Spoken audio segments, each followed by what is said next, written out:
হযরতে আব্বা জান ইব্রাহিম আলাইহিস সালাম জালিম নমরুদের বিরোধী করার জন্য, তার অত্যাচার জুলুমের বিরোধী করার জন্য হযরতে আব্বা জান ইব্রাহিম আলাইহিস সালামকে নমরুদ বিশাল আগুন তৈরি করেছে। ওই আগুনে নমরুদ ইব্রাহিম নবীকে ফেলে দিবার জন্য চরকি নিয়ে এসেছে, কারণ আগুনের কাছে যেতে পারছে না, তো গরম তাপে সহ্য করতে পারছে না। আমি নিজের চোখে এলাকাটা দেখে এসেছি। নমরুদ এত আগুন তৈরি করেছিল এই বিশাল মাঠের মতো এলাকা নিয়ে। এই যে বিশাল মাঠ দেখছেন, এই বিশাল এলাকা, এত বড় এলাকায় আগুন জ্বলছে, কয়েক মাস ধরে আগুনটা জ্বালিয়েছে, তাই কাছে যেতে পারছে না। অপরাধ কি আব্বা জানেন? হক কথা বলেছে। ওই সময়তে কি করে ফেলবো, চরকি নিয়ে এসেছে দূর থেকে, যাতে করে ঘুরিয়ে ছুঁড়ে ফেলে দেওয়া যায় ইব্রাহিম নবীকে। আমাদের আব্বা জান হয়, বাপের ছেলে আমরা। ইব্রাহিম নবীকে যখন চরকিতে তুলে দিয়েছে, আব্বা জান দেখতে লেগেছে বিশাল আগুন দাও দাও করে জ্বলছে, ওই আগুনে ছুঁড়ে ফেলে দেওয়া হবে। ইব্রাহিম নবী এই সময়তে হযরতে জিবরাইল আলাইহিস সালাম চলে আসলেন, এসে বলতে লাগলেন, ইব্রাহিম রে, তোমাকে নমরুদ বিশাল আগুনে ফেলতে লেগেছে, তুমি যদি বলো আমি তোমার পাশে দাঁড়িয়ে এদেরকে খুনি নেস্তেনাবুদ করে দিতে পারি।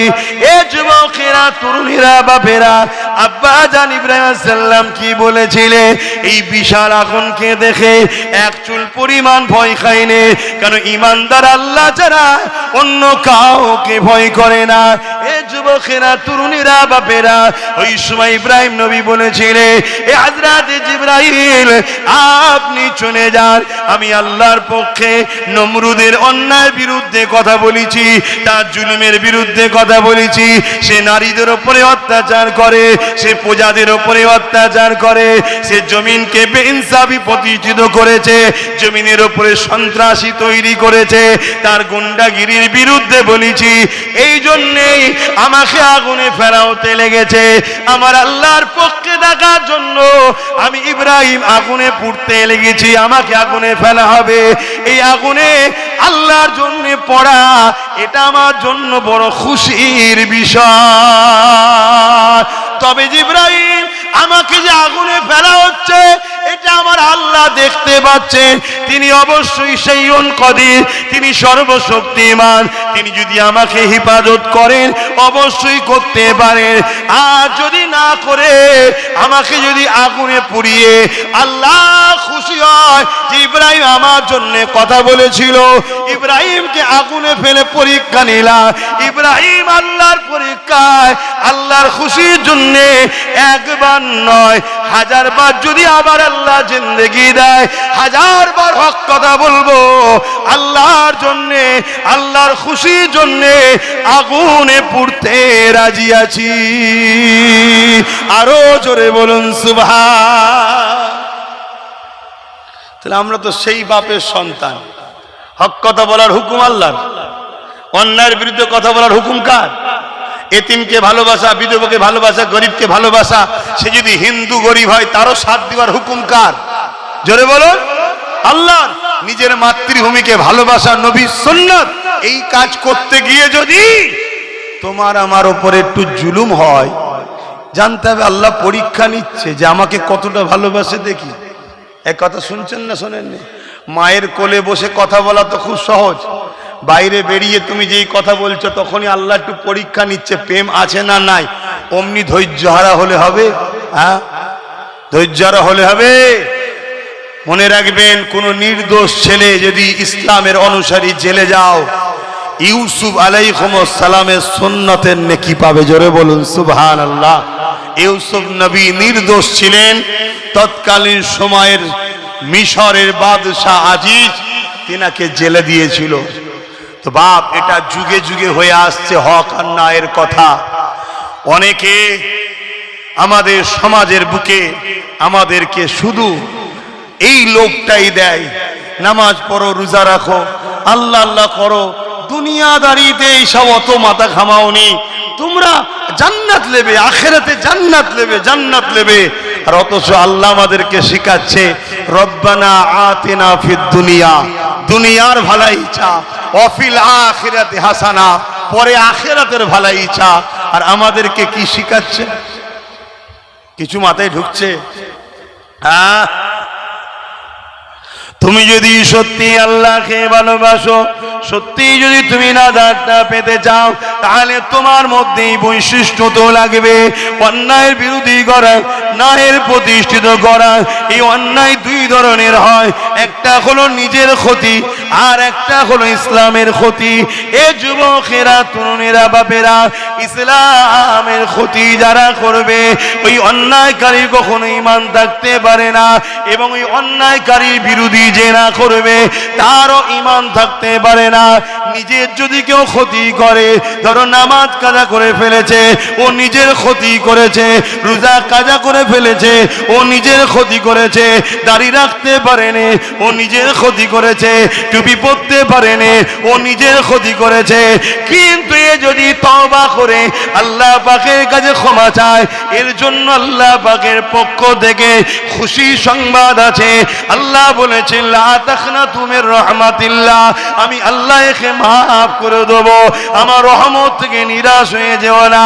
এ যুবকেরা, তরুণেরা, অপরটা হলো সমাজের ক্ষতি।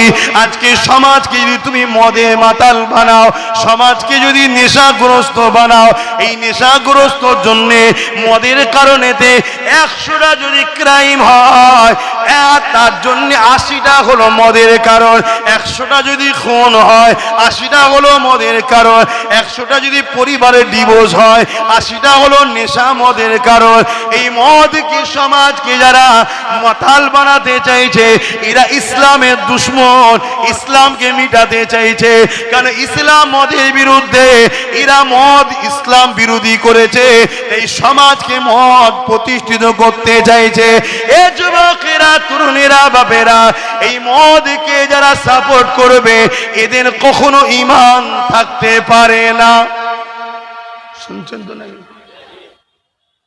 জানি না আমার আওয়াজ আপনারা নিতে পাচ্ছেন কিনা, পানি কাতায় দাঁড়িয়ে দাঁড়িয়ে।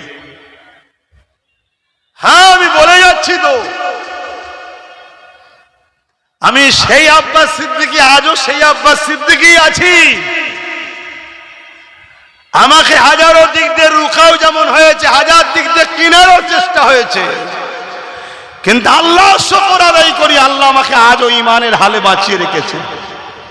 এটা আমার কোনো কৃতিত্ব নয়, এটা আল্লাহর দয়া, নবী মুহাম্মদ সাল্লাল্লাহু আলাইহি ওয়াসাল্লামের গোলামীর ওসিলা ফল। আজ তোমরা আমার কওমের ছেলে, তোমাদেরকে আমি বলে যাচ্ছি, জাহান্নামে 2 শ্রেণীর লোক যাবে। মন দিয়ে শোনো, জাহান্নামে 2 শ্রেণীর লোক যাবে। 1 শ্রেণীর লোক অন্যায় করার জন্য যাবে, আর 1 শ্রেণীর লোক অন্যায়ের বিরোধী না করার জন্য জাহান্নামে যাবে। এর নাম ইসলাম। ইসলামের নাম অন্যায় দেখলে হাত দিয়ে রাখো, হাতে যদি ক্ষমতা না থাকে মুখ দিয়ে প্রতিবাদ করো, মুখে যদি ক্ষমতা না থাকে ঘৃণা করে সরে যাও। যদি এই 3টের মধ্যে কোনোটা না থাকে, তুমি হয়তো অন্যায় করুনি, কিন্তু অন্যায় বিরোধী না থাকার জন্য তোমার ঈমান নাই, তোমাকে জাহান্নামে যেতে হবে। এটা রাসূলুল্লাহর হাদিস, এর নাম ইসলাম। আসো আসো, জালিম অত্যাচারী শাসকদের, ভাড়াটিয়া মুফতি মৌলানাদের নিয়ে আসো, আমি ডিবেটে বসতে রাজি আছি। বড় কাউ লাগবে না, আমি একাই আসবো। চলো, খুব সাবধান হন। আমার নবী অনেক কষ্ট করে এই সমাজ থেকে জুলুম খতম করেছে, অন্যায় খতম করেছে। বেটিগুলোকে জ্যান্ত পুঁতে দেওয়া হতো, আল্লাহ নবী বেটিদের ইজ্জত দিয়েছে। আর আজকে আমার বাংলায় তিলোত্তমা বোনের কখনো ইনসাফ এখনো হচ্ছে না। হচ্ছে কি? আপনি ভাবতে পারেন ধর্ম জলসায় আপনি অন্য ধর্মের বেটির কথা বলছেন কেন? এটা তোমার ইসলাম হতে পারে যে ধর্ম সবাই বলা যাবে না। আমার রাসূলের ধর্ম হলো কি? অন্য ধর্মের হতে পারে, ও আল্লাহর সৃষ্টি, ও একজন নারী, মায়ের জাত, ওর ভয় কথা বলার নাম ইসলাম। জোরে বলুন সুবহানাল্লাহ। তুমি রাজনীতি দেখতে পারো, আমি ধর্ম দেখছি। কথা মাথায় ঢুকছে না? ঢোকে নে। অতএব বোঝো আমার যুব সমাজ, যদি হাত দিয়ে প্রতিবাদ তোমরা করতে নাও পারো, মুখ দিয়ে যদি নাও পারো, কমসে কম ঘৃণা করে দূরে সরো। তোমরা ঘৃণাও করছো না, দূরেও সরছো না। যদি মনে করো 200-500তে আমি পেয়ে গেলাম, 1000 পেয়ে গেলাম, মনে রাখবে আল্লাহ তাদেরকেই ক্ষমতাশালী করে তাদের হাতেই তোমাদেরকে মিটাবে। যাদের পক্ষে তোমরা দাঁড়িয়ে যাদেরকে শক্তিশালী করছো, আর যারা তোমাদের ক্ষমতায় এসে ইসলামকে মিটাচ্ছে। কথা ভুল বলছি? তোমার আমার ক্ষমতায় এসে ইসলামকে মিটাচ্ছে। আহা, অথচ আমার রাসূল কত কষ্ট করেছিলেন। আল্লাহ নবী জীবনে এমনও দিন গেছে, আল্লাহ নবী পেটে পাথর বেঁধে 3 দিন না খেয়ে কাটিয়েছে।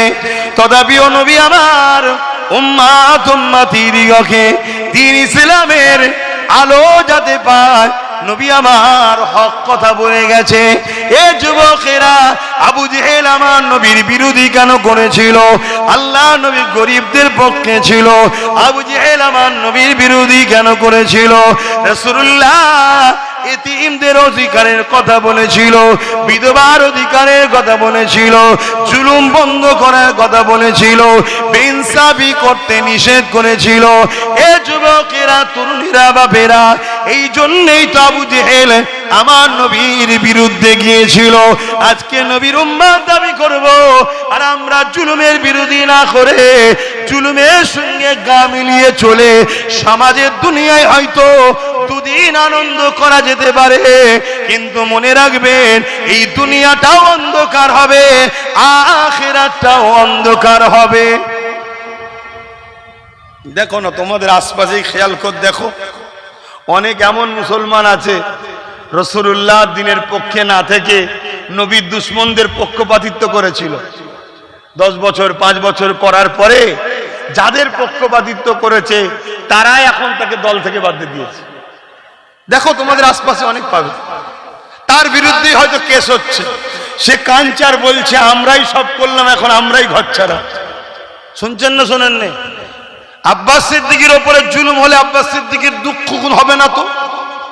কেন? আমরা তো জানি আমাদের ইমাম হোসাইনের উপরে জুলুম হয়েছে, আমরা তো মেনে নিয়েছি, আমরা হোসাইনি থাকতে রাজি, তাতে জুলুমের পাহাড় আমাদের উপরে হোক, আমরা ইরাদা করে নিয়েছি আমরা জুলুমের পাহাড় সহ্য করব, হোসাইন হুজুরকে ছাড়বো না। জোরে বলুন সুবহানাল্লাহ।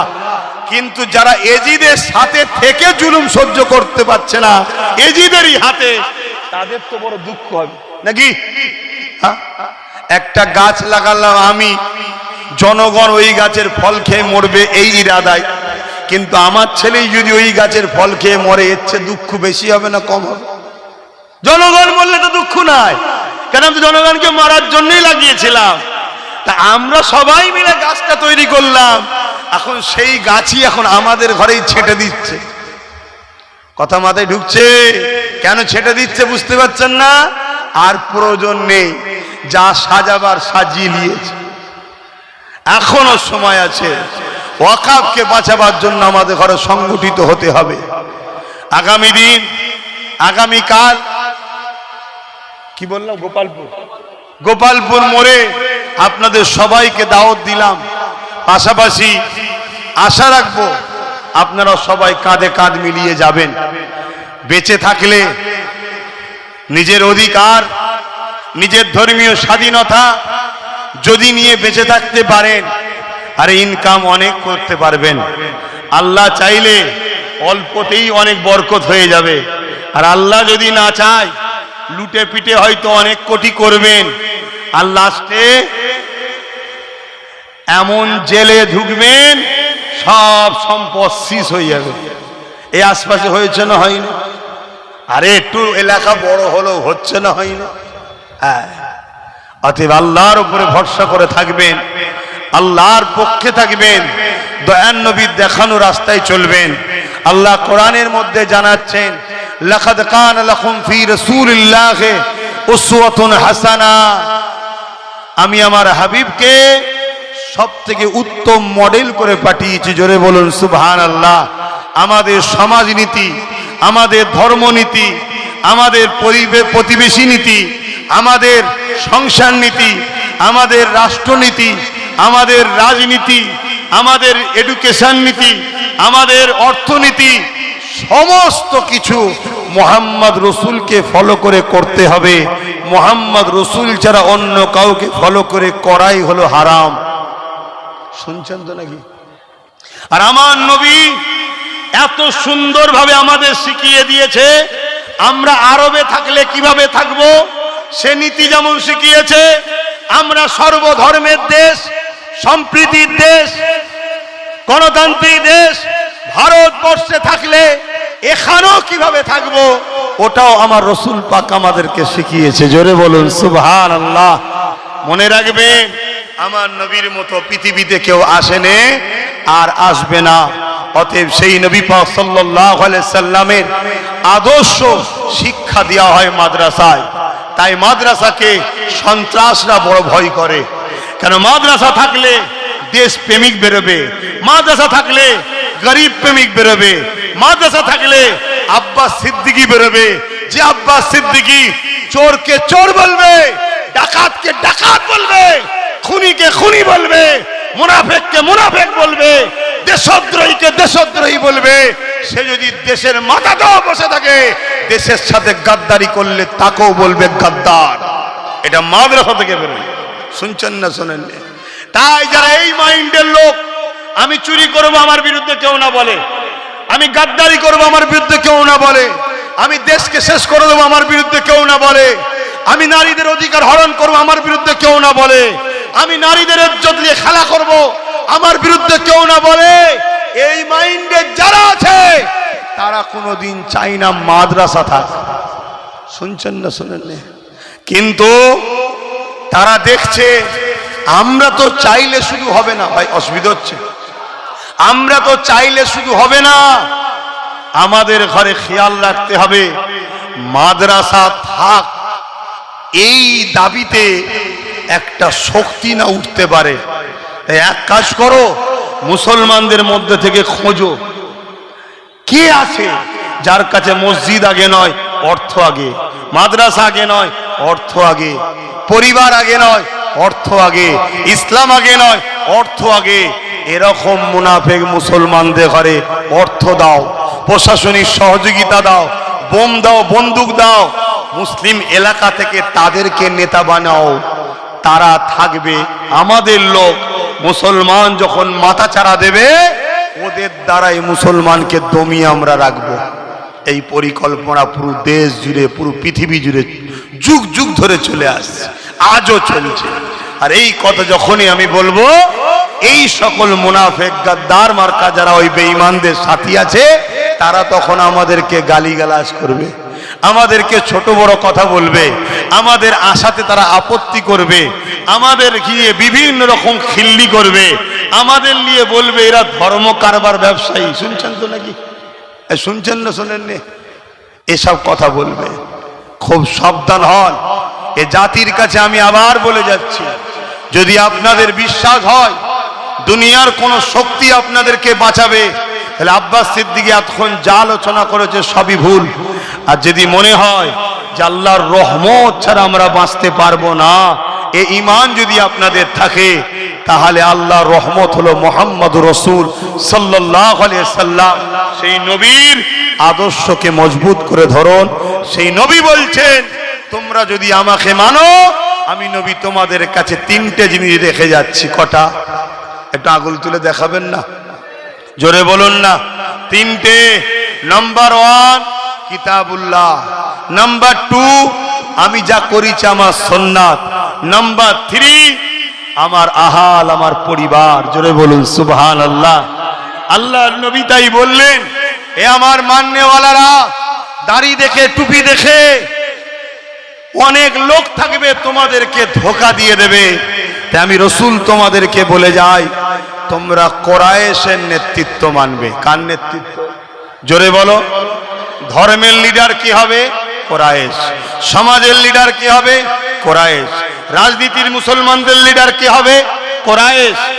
তার পিছনে কোটি কোটি সবাই থাকতে পারে, সেটা আলাদা, মেন যে নেতৃত্বটা দেবে, মেন মাতা, সে যেন কোরাইশ হয়। বলো মুসলমান, আমরা কোরাইশ ধর্মতে নাই, দাদা হুজুরকে মেনেছি, কোরাইশ আলহামদুলিল্লাহ, তার আওলাদদেরকে এখন আমরা মানন্দ নাই, আলহামদুলিল্লাহ তারা কোরাইশ ঠিকই আছে। কিন্তু বাকি ক্ষেত্রে আমাদের নেতা কি কোরাইশ আছে? তাহলে আমরা ঠকছি না? ঠকছি না কেন? আমরা রসুলের কথা মানিনি। তাই আসুন, আল্লাহ আমাদেরকে যখন সুযোগ দিয়েছে, ছিল না আলাদা কথা, কেউ যখন বুঝেছে, রাজি হয়েছে, আমাদের উচিত হবে কোরাইশ বংশের সম্মান মর্যাদা নবী দিতে বলেছে, তার সাথ দিয়া ইমানদার মুসলমানের দায়িত্ব আছে না নাই? এটা মাথায় রাখো। যত দিন যাচ্ছে আমরা আগাচ্ছি না পিছোচ্ছি? জোরে বলো, যত দিন যাচ্ছে শিক্ষাতে আগাচ্ছি না পিছোচ্ছি? কাজ কারবারে আগাচ্ছি না পিছোচ্ছি? নিরাপত্তায় আগাচ্ছি না পিছোচ্ছি? কি বলে, প্রশাসনিক জুলুমে থেকে রেহাই পাচ্ছি না, জুলুম বাড়ছে? যত দিন যাচ্ছে সবই তো আমাদের উপরে বেড়েই যাচ্ছে। অতএব মন স্থির করো, এত বছর ধরে তো জুলুম সহ্যই করলাম, যা হয় হবে। আমরা আমাদের একটা ভাগ বুঝে লব কোরাইশ নেতাকে সামনে রেখে। রাজি আছেন না? নাই? আমি যদি আগামী দিন ডাকি বিড়ি কেটে, আমিও কোরাইশ বংশের ছেলে, ডাকলে আপনারা খরচ করে আমার ডাকে সাড়া দিতে পারবেন? এটাই তো নেতৃত্ব মানা। পারবেন? আলহামদুলিল্লাহ, আল্লাহ কবুল করে বোন, আল্লাহুম্মা আমিন। আমি পুরো বাংলায় ঘুরে ঘুরে দেখছি, হাত তুলছি। যদি যারা হাত তুলছে, হাত যদি সত্য হয়, আল্লাহকে সাক্ষী রেখে বলছি, ও ব্রিকেট একদম ছোট একটুখানি হয়ে যাবে, ওরকম আরো অনেক কটা লাগবে। আমি যেখানে যাচ্ছি মানুষ যেভাবে সাথ দিচ্ছে, তা আপনাদের হাতটাও সত্য তো নাকি যারা তুলেছেন? আশা রাখছি সব জায়গার মানুষ যে হাত তুলছে সত্য। আল্লাহ কবুল করে বোন, আল্লাহুম্মা আমিন। নামাজের দিকে আমাদের যেতে হবে, সময় সংক্ষেপ। এসেছি গুটি কতক কথা এলোমেলো ভাবে বললাম, কেউ কষ্ট পেলেন? কোরআন হাদিসের বাইরে কোনো কথা বলেছি? দেখবেন হয়তো কাল আমার সমালোচনা অনেকে করতে পারে, করবে, অসম্ভব কিছু নয়। কিন্তু মনে রাখবেন, সে হলো মুনাফিক। সে কে? মুনাফিক। কেন? কোরআন হাদিসের পক্ষে বলাতে কোনো মুসলমানের যদি কষ্ট হয়, জানতে হবে সে মুনাফিক। ঠিক না বে? ঠিক গো। আজ আমার মসজিদ চলে যাচ্ছে, ওই মুসলমানদের মুখে কথা নাই।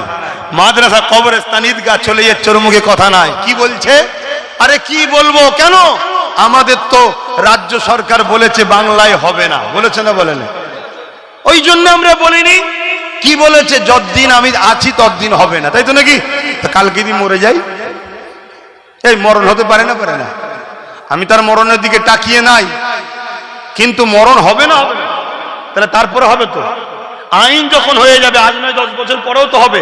তাহলে এখন আইন হয়ে গেছে, এটাকে বন্ধ করার রাস্তা সুপ্রিম কোর্টে চলছে। অতএব সেখানে লড়াইয়ের দরকার আছে না নাই?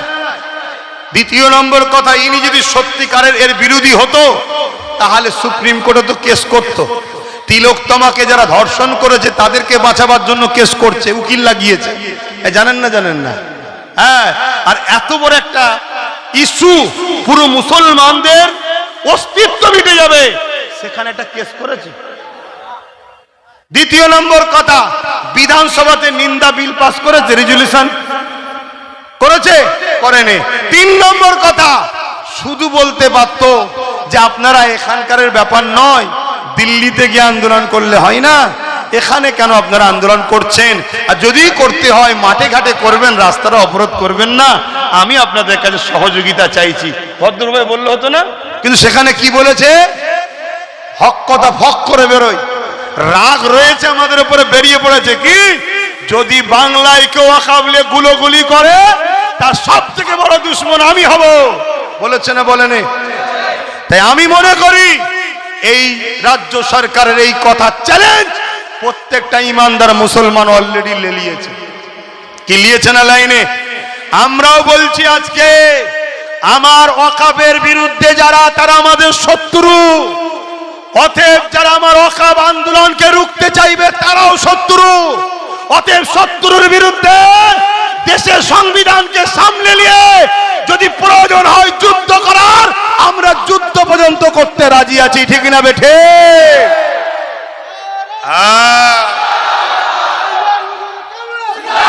এবারে যদি কোনো পাওয়ার, কোন ক্ষমতা, কোন শাসক যদি মনে করে তুমি যুদ্ধ করবে, তোমার হাতে তো অস্ত্র নেই, আমার হাতে অস্ত্র লাগবে না, আমার জন্য সংবিধান রয়েছে, আছে না নাই?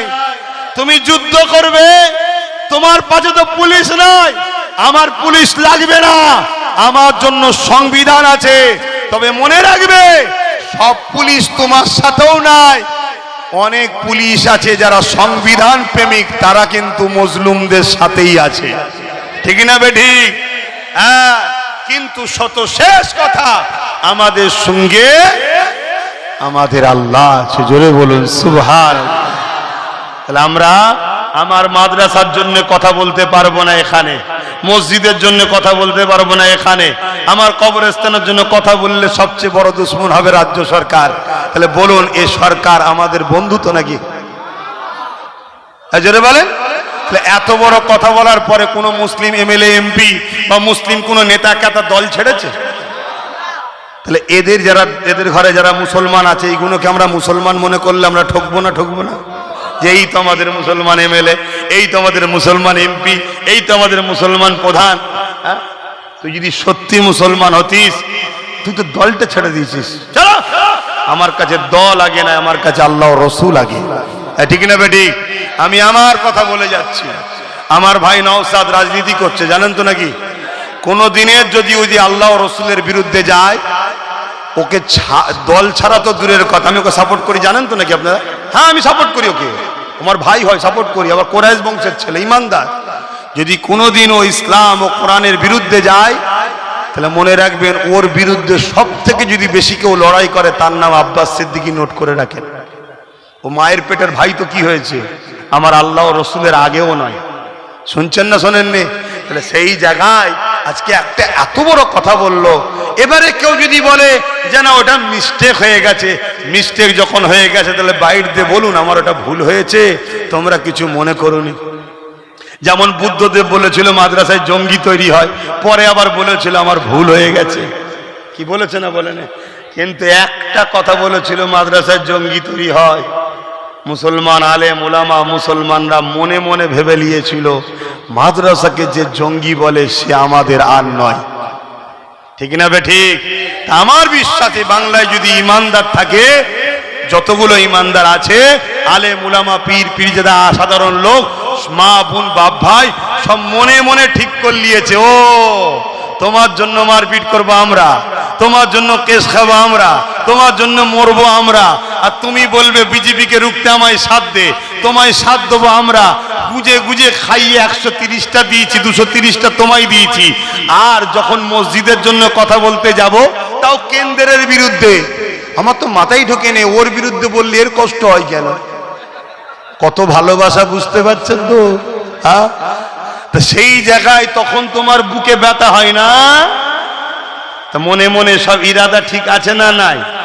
কিন্তু এরপরও বলবো, যদি কেউ বুঝায় যে ওরকম করিস নি রে, বিজেপি চলে আসবে, জানবেন সে হলো সব থেকে বড় বিজেপির এজেন্ট, সব থেকে বড় বিজেপির এজেন্ট। যদি বলেন কেন? এখনো আমরা 100 জন আছি, এখনো আমরা 100 জন আছি, আমাদের সঙ্গে লড়াই ডাইরেক্ট করার ক্ষমতা বিজেপির নাই। চ্যালেঞ্জের সাথে বলছি, নাই। শুনছেন না শোনেন? নেই, পারবে না। ও তাই কি করছে? আমাদের সেজে, আমাদের দরদি সেজে সেকুলারের নামে ঘুমটা অলিকে ঢুকিয়েছে, তার দ্বারা নিজেদের মধ্যেই মারপিট করিয়ে করিয়ে কেস খাইয়ে আর খাইয়ে আমাদের 100 থেকে 40% নিয়ে আসতে চাইছে, 60টাকে মেরে দিতে চাইছে। তারপরে দেখবেন অলরেডি ও আসবে, তখন আমরা দুর্বল। কথা মাথায় ঢুকছে না? ঢোকে নেই। এরপরও তর্কের খাতিরে বলছি, যদি মনে হয় যে না, তাহলে ভুল করেছে, ভুলটা স্বীকার করতে পারছে না কেন? ঠিক না বেঠিক গো?